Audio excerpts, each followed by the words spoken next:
Nonstop Local is partnering with Greater Spokane Valley Chamber of Commerce and Greater Spokane Incorporated to bring you Candidate Conversations. Time for another candidate conversation. Joining me now is Dr. Pam Kohlmeier, running for House Position 2 in District 9. Thank you so much for being with us here. We're giving all the candidates the same 3 questions, 60 seconds to respond on issues affecting business owners in our community.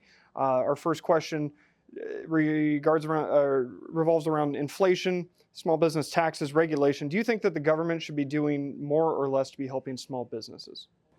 I think more. I literally just got out of my car driving back from Pullman and talked with a lot of business owners down there about the stressors that they have. And I went to the city council meeting last night, and a lot of the businesses are on the verge of closing down there.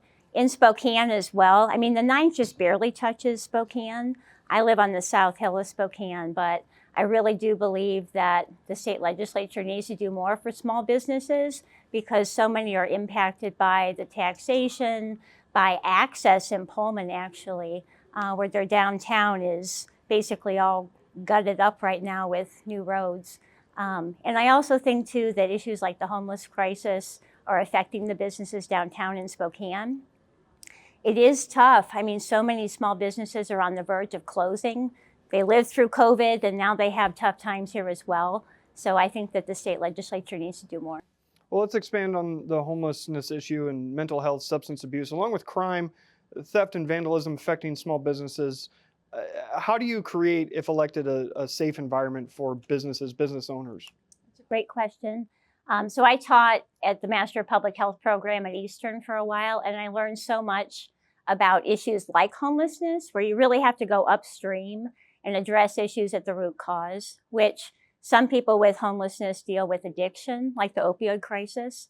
But even beyond that, part of it is that they have mental health issues that haven't been addressed. So we really have to focus as a state legislature on going upstream and addressing mental health issues, which part of that is because there's not enough access.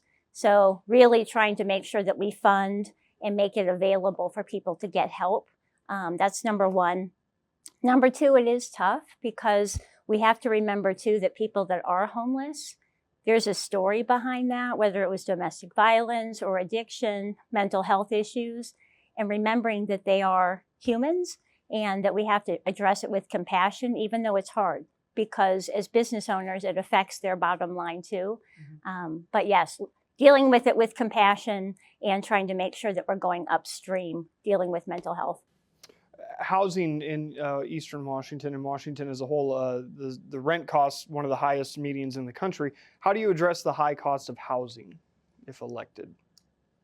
Well, meeting with people who have expertise in that area, making sure we have more low-income housing.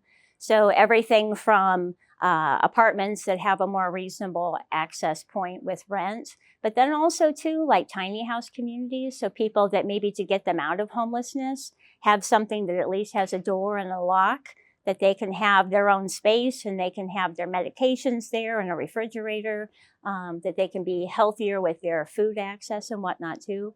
But I do think that having people involved in the community to find out what the actual needs are and how these things can be implemented is important.